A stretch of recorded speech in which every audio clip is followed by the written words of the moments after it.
എന്തെല്ലാന്ന് കുറേ ഐറ്റംസ് സാധനങ്ങൾ കാണുന്നില്ല. കണ്ണൂരിലെ മംഗല ബിരിയാണിയും പൊറോട്ടയും അതേപോലെ തന്നെ നെയ്പ്പത്തലും 65 തുടങ്ങിയ എല്ലാ തരത്തിലുള്ള ഐറ്റംസും ഇന്നുണ്ടല്ലോ എന്നായിരിക്കും നിങ്ങൾ വിചാരിക്കുന്നത്.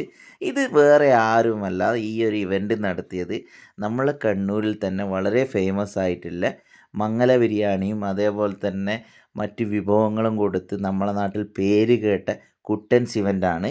നിങ്ങളെ ഒരു കല്യാണമോ അതേപോലെ തന്നെ നിശ്ചയമോ കുടികൂടലോ എന്തുമാവട്ടെ കുട്ടൻസ് ഇല്ലാണ്ട് ഇവിടെ ഒരു പരിപാടി നടക്കുന്നില്ല എന്നുള്ള രീതിയിലാണ് നമ്മുടെ നാട്ടിൽ പരിപാടികൾ പോയിക്കൊണ്ടിരിക്കുന്നത്.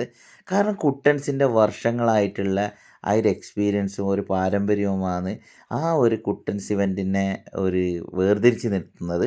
നമ്മളൊരു നാട്ടിൽ ഒരു കുടികൂടലുണ്ടായിന്, അതിനെ സംബന്ധിച്ചിട്ടാണ് ഈ ഒരു പിന്നെ ഫങ്ഷൻ നടന്നത്.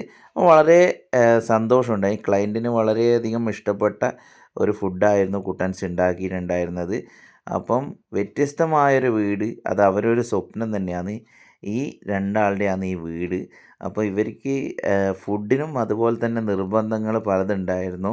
അങ്ങനെ അവർ തിരഞ്ഞെടുത്തതാണ് കുട്ടൻസ് ഇവൻറ്റ് മാനേജ്മെൻറ്റിനെ.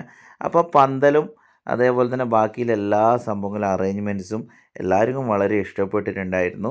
നിങ്ങൾക്കാർക്കെങ്കിലും നമ്മളെ കണ്ണൂരോ പുറത്തോ ഈ ഒരു സംഭവം വേണമെങ്കിൽ താഴെ കാണുന്ന കുട്ടൻസിൻ്റെ നമ്പറുമായി ബന്ധപ്പെടുക. ബൈ.